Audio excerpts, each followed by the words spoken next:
Salut à tous, on se rejoint aujourd'hui pour une nouvelle vidéo de test avec aujourd'hui un téléphone hors norme, le Ulefone Power 5 qui vient, on va dire, qui vient débuter un partenariat avec Ulefone directement. Donc voilà, c'est plutôt sympa. On progresse, on progresse. Donc, ce Ulefone Power 5 qui n'est pas un rugged phone, c'est un smartphone, on va dire, avec une grosse batterie. Voilà, c'est pas un smartphone étanche ou quoi que ce soit. C'est juste un smartphone, une grosse batterie, un smartphone de baroudeur, j'ai envie de dire. On verra un peu ce que ça donne dans ce test. Donc, pour changer un peu les habitudes, je me suis dit qu'à partir de maintenant, chaque petit début de vidéo, je pouvais parler un peu de news. Donc là, on est dimanche, dimanche matin même. Je mettrai cette vidéo lundi soir en ligne. Donc normalement, samedi, enfin oui, normalement c'est sûr. Hier, vous avez eu, donc ça, hier c'était samedi, vous avez eu le vlog de Noël où je parle un peu. Voilà, je fais le tirage, j'annonce le prochain tirage, les prochains lots sur Tipeee. Et je raconte aussi ma vie un peu, voilà, un peu les vies de la chaîne, un peu comment ça évolue. Donc ça pourrait être intéressant. Bon, c'est pas une vidéo qui est à chaque fois qui est beaucoup vue, hein, pas maximum 350 vues. C'est dommage, mais après voilà, les gens ils préfèrent les tests. Ça, c'est un peu normal. Dimanche, donc aujourd'hui, je vous fais le montage juste après. Donc dimanche, je vous mettrai en ligne le comparatif de photos entre le P20, le M8 Pro et le Mi Mix 3. Le Mi Mix 3, c'est une tuerie en photo. Très bon téléphone, franchement, il me fait tomber red dingue ce téléphone. Et donc vous aurez le test du Mi Mix 3 mercredi, le week-end prochain le test du M8 Pro. Voilà, allez, donc si tu aimes nos vidéos, n'oublie pas le petit pouce bleu, n'oublie pas de t'abonner pour ne rien rater des futures vidéos. Il y a aussi le Tipeee. Donc le Tipeee, comment ça marche? Vous faites un don. En contrepartie, je vous permets de jouer pour gagner des produits et un tirage au sort. Donc là, pour Noël, il y aura deux lots. Deux lots, donc deux gagnants. Je vous laisse aller voir la vidéo qui est dans la description. Donc pour ceux qui ne connaissent pas Tipeee. Et ainsi, bientôt, il y aura Utip. Donc voilà, je tease maintenant, mais Utip, ça vous permettra de pouvoir nous soutenir, mais juste en regardant des vidéos de publicité. Voilà, allez, on passe directement au contenu de la boîte. Dans la boîte, on y retrouvera le téléphone, la coque de protection, qui est une coque quand même plutôt de bonne qualité, assez solide. Donc, ce téléphone, le prix, donc je viens de regarder, le prix sur TomTop, le moins cher, il est à 217. Celui-là, il vient d'Amazon France, mais Amazon France, il est très cher, il fait 329. Il y a vraiment une énorme différence de prix. Mais bon, voilà, après, c'est pas moi qui fixe les prix. Le petit bouquin, le bouquin de lecture en français, le petit carton de garantie, le film supplémentaire, il y en a un déjà sur l'écran. Alors, on aura le chargeur européen avec l'adaptateur type C, parce qu'il n'y a pas de port jack. Un petit adaptateur type C pour si vous avez un câble, ça c'est plutôt pas mal, c'est rare. Si vous n'avez pas le câble type C, pour avoir du coup deux câbles de rechargement, le câble type C et un adaptateur OTG. Le chargeur c'est du 5 volts 5 ampères, parce que franchement il en faut pour charger 13 000 mAh, c'est un truc de fou. Allez, on passe à la suite. Donc les dimensions de la bête, on est sur du 80,2 sur 169,4 sur 15,8 mm d'épaisseur. Et oui, c'est un beau bébé et il pèse 330 grammes. Après, voilà, c'est normal. C'est un téléphone qui est plutôt bien fini, vous allez le voir après, mais bon, qui n'est pas donné à tout le monde. C'est vraiment un téléphone de baroudeur. C'est un téléphone qui fait pour tenir une semaine sans recharge. Ça, c'est plutôt pas mal. Il existe qu'en noir. Il est fait de l'aluminium et de polycarbonate. L'écran, c'est un 6 pouces en 18 neuvième de type IPS. 2160 x 1080, c'est la résolution. Par contre, c'est pas super optimisé. Ça, c'est un peu normal. Il faut que ce soit bien protégé. Il fait 68,6. Voilà, le ratio. Écran, taille de téléphone. Au-dessus, on a un appareil photo 8 mégapixels en 2.2 associé à un deuxième appareil photo de 5 mégapixels plus la reconnaissance faciale. En dessous, on aura le type C, le haut-parleur. On verra tout à l'heure s'il se trouve à gauche ou à droite. Ici, sur le côté droit, le côté gauche, plutôt on peut voir le tiroir SIM avec la conception avec les 3 vis apparentes. Donc, le téléphone est il est vraiment bien fini. J'aurais pensé qu'il ait une certification IP68 ou qu'il soit anti-choc ou quelque chose. Non, il n'y a pas tout ça. Donc il ne présente pas comme ça. C'est vraiment un téléphone voilà, avec une grosse batterie. C'est pas un rugged phone, comme j'aurais pensé au début. C'est plutôt la série Armor, le rugged phone. Donc hop, on va... Maintenant, sur le côté droit, on aura le capteur d'empreinte qui est sur la tranche. Donc le capteur d'empreinte, on va le faire de suite. Bon, c'est pas des plus rapides, hein. Il marche, on sent une petite vibration. Maintenant, voilà, niveau rapidité, faudra revenir. C'est pas super rapide, mais ça fonctionne. Par contre, avec la coque, il faut l'utiliser avec la coque. Pensez bien qu'il y a une petite épaisseur. Du coup, ça va réduire la surface en fait, de toucher entre les deux. Le bouton là, c'est un bouton option qui fera appareil photo. Donc ça, c'est vraiment pas mal. Ça vous permettra d'avoir comme un appareil photo. Clac, cheese, et hop, vous prenez des photos tout simplement. C'est plutôt pratique. Ça se perd. Il y a certains téléphones qui l'ont eu. C'est un petit truc en plus plutôt sympa. Ça fait comme un vrai appareil photo. Oula. Sur le côté ici, on a bon, le bouton power, le bouton volume plus. Au-dessus, on n'a rien, donc le port jack n'y est pas. À l'arrière, on a une conception qui est plutôt jolie. J'espère que vous voyez bien avec le fond noir. Donc plutôt joli. Franchement, imitation cuir. Avec ça se ressemble beaucoup au Vertu. Hein. J'avais déjà un téléphone comme ça. On voit les 4 vis encore qui sont apparentes de chaque côté. Et voilà, on dirait un téléphone Transformer. Non, il est plutôt joli dans l'ensemble. Même s'il est gros, ça va. Le tout, non, on verra ça après. On a un appareil photo Sony IMX230 en ouverture 1.8. Ça, c'est plutôt pas mal. L'ouverture 1.8, plus elle est basse, mieux c'est. Et c'est plutôt pas mal. Un 21 mégapixels avec un double flash et associé à un second appareil photo de 5 mégapixels. Le tout est animé par un Mediatek Helio P23 associé à un Mali G71. Il existe un seul modèle en 664. Donc la batterie 13 000 mAh. Donc mon petit boîtier qui mesure la batterie, j'ai arrêté. J'ai arrêté parce qu'il commence à déconner grave. Donc maintenant, on se fiera juste à mon test d'autonomie sur les journées complètes. Il a le Bluetooth 4.1, la charge rapide Pump Express Plus 2.0 et la charge sans fil en 10 watts. Ce qui est plutôt pas mal. Bon, j'imagine qu'en sans fil, ça va durer pas mal de temps à charger. Même avec fil, je pense. Il n'a pas de B28, il est une catégorie 7 pour la 4G. Voilà, voilà. Donc la B28, ça manquera qu'à Free, mais on en reviendra plus tard.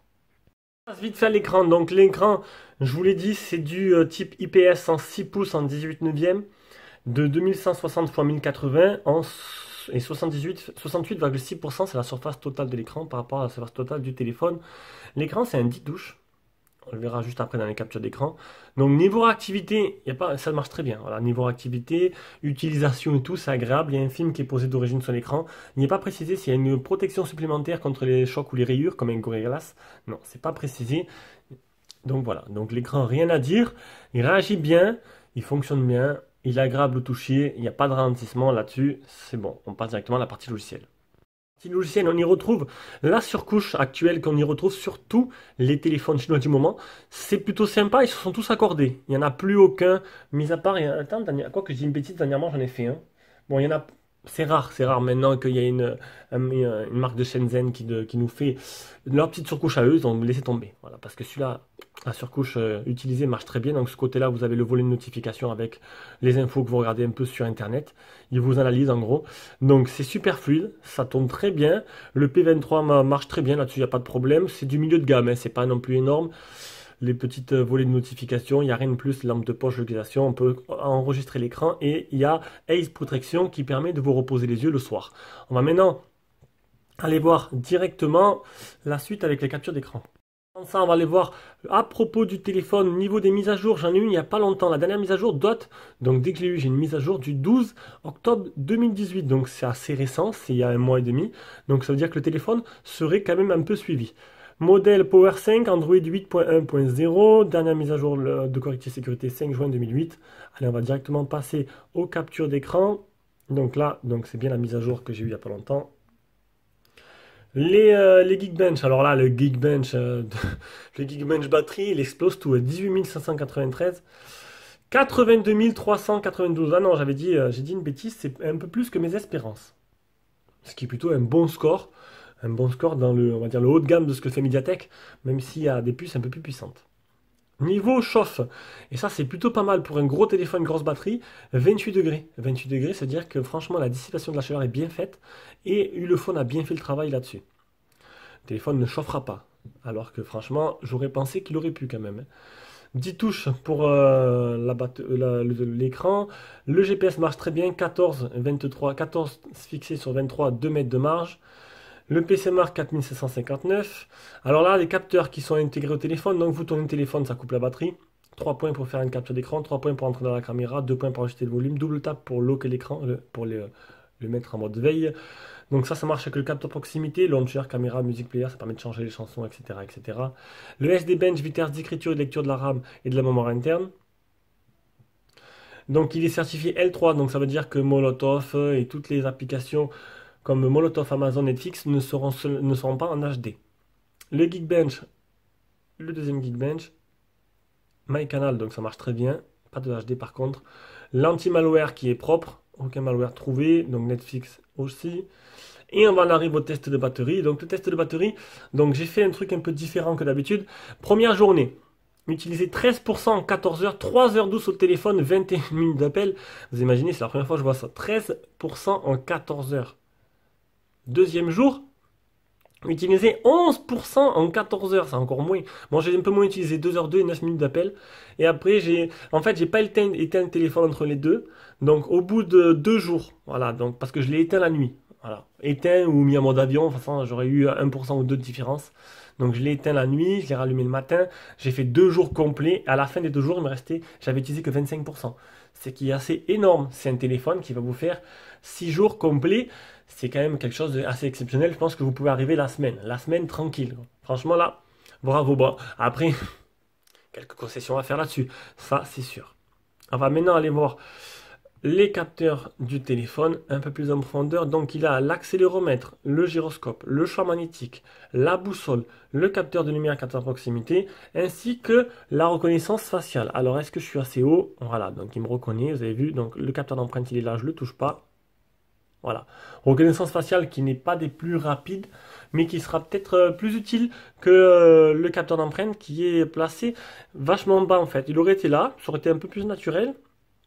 Il est un peu plus bas, du coup il faudra prendre le coup de pouvoir l'utiliser. Le téléphone dispose bien d'une LED de notification qui se retrouve juste là. Donc un petit plus par rapport à rien, hein. Voilà. On va passer à PUBG, on va tester, hop, s'il fait bien OTG. Donc j'attends, voilà, donc le OTG c'est bien activé. On va maintenant lancer PUBG. Normalement il tourne en tâche de fond. Ah ben c'est relancé. Allez, on atterrit sur PUBG que j'ai testé déjà à l'avance. Et je peux vous dire déjà qu'il tourne correctement. Donc on va juste vous montrer un peu, on va pas trop s'attarder. Donc il tourne en performance moyenne. Et non, là-dessus il n'y a pas de souci, il tourne plutôt correctement. Ah, il y a quelqu'un là-haut.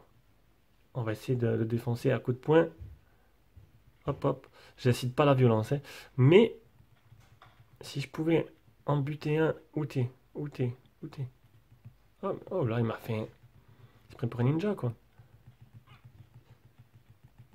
Et à bab, il est mort. Voilà. Ah, c'est un chinois, d'ailleurs. Désolé à toi. Désolé. je teste tes téléphones aussi sont résistants.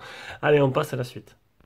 La suite, c'est l'appareil photo. Donc l'appareil photo, je l'ai dit, c'est un IMX 230 en 1.8 de 21 mégas associé à un 5 mégapixels à l'arrière. Donc je vous ai fait toutes les photos qu'il faut. Je vais vous les mettre de suite. On va d'abord regarder l'appareil photo. Donc logiciel photo. Hop, ici on aura des petits filtres en temps réel.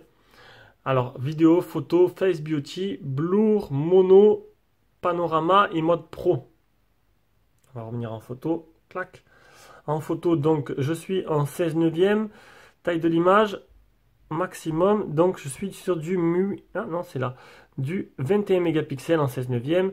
Et pour la vidéo, ça ira jusque au Full HD. Pas de 2K, pas de 4K pour ce téléphone. Allez, on va revenir directement avec la caméra selfie.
Allez, comme d'hab, je me filme avec la caméra selfie avant du Ulefone Power 5.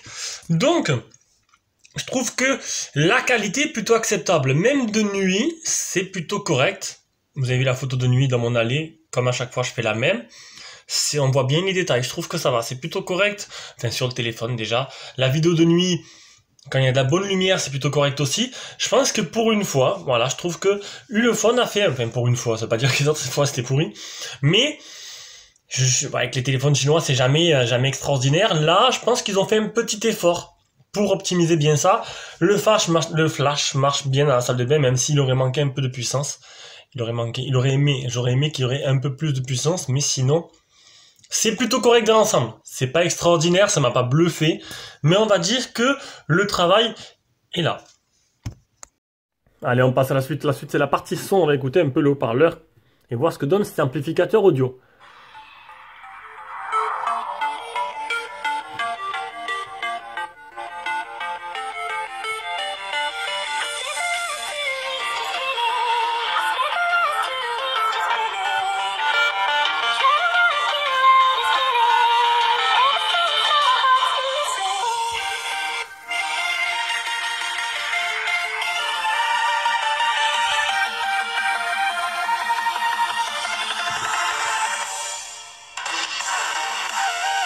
Bon, c'est plutôt correct. Le son est plutôt correct.